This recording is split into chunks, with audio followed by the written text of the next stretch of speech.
URL Monitor is a tool that lets you get your new pages indexed in Google very quickly with daily index status checks to notify you if pages drop out of the Google index.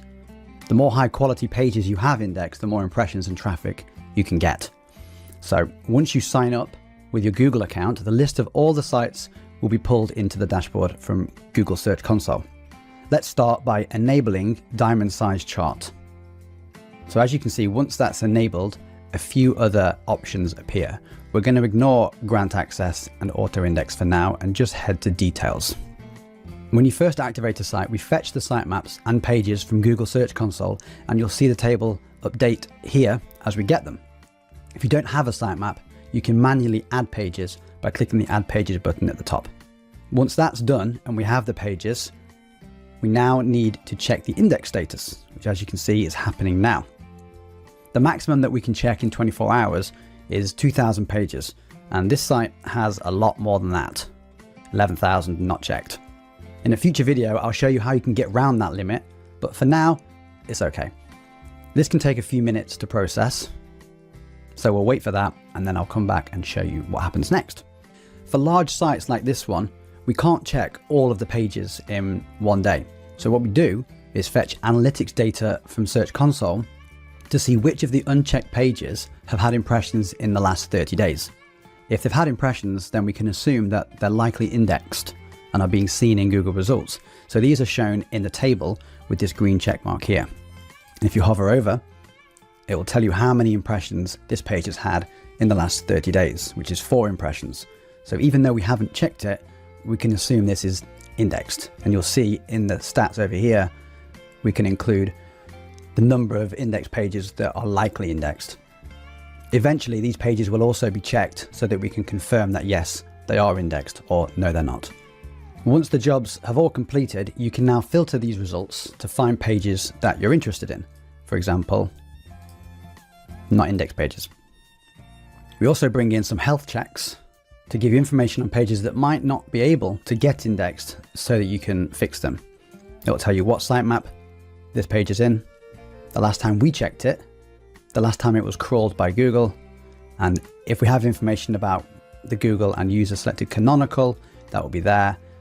If it's blocked from indexing, that will be there. And if Google's had issues fetching the page, that will be here.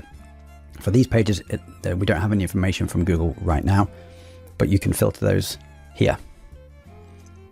If we go back to the sites page, you'll see this red box under grant access. Before we can actually index pages, you need to add our accounts as an owner to your Google Search Console property.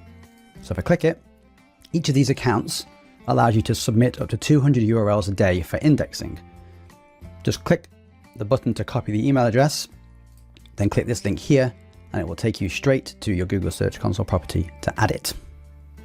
So if I add this here, it needs to be owner permissions. Any other permissions and it just won't work. So it has to be owner. You can also remove access at any time by simply deleting that user from your Search Console account. And when that's added, hit refresh or check status, and it will change to active. We can close that now, or you could add a second one to enable 200 more pages to be indexed, but we'll close that for now. If you enable the auto index option here, we'll automatically submit any URL that's not currently indexed up to the limit of the accounts that we just added. For now, I'll leave that and head to details. So let's filter by not indexed first of all. So these are pages that we have checked and we know they're not in the Google index. As you can see, this is a programmatic SEO site and a lot of these pages aren't indexed. So you can select individual pages, and as you can see, it will update as we go.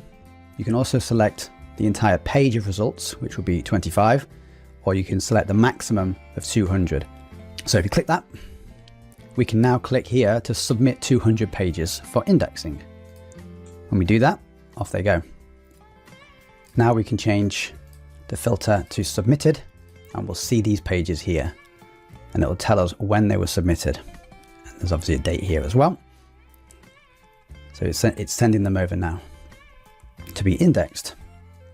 Great. So now on the service account, the quota for the day is 0. We've used those pages. Now we can't guarantee that Google will index these pages, but by submitting them to Google, that crawlers do prioritize these URLs more than any other method. And if your page is worth being indexed, which is the key thing, there's a very good chance it will be. And that's it. The goal of URL Monitor is not just to submit pages to Google for indexing. It can be used as a technical SEO tool to track and monitor your pages at scale. So let's say you have a page that's getting impressions and clicks in Google, is driving traffic to your site, and it got de-indexed, which happens. How would you know that it happened so that you can find the issue and get it fixed quickly? With URL Monitor, we track these pages every single day, and we can notify you if high-value pages drop out of the index almost instantly. This can be invaluable to avoid huge losses of traffic and get the page back in the index as quickly as possible. Please give URL Monitor a try. Let me know what you think. I think this is a really useful tool, not just for submitting pages for indexing, but also making sure that your site is healthy, the pages stay indexed, and you get notified if there are any problems. Cheers.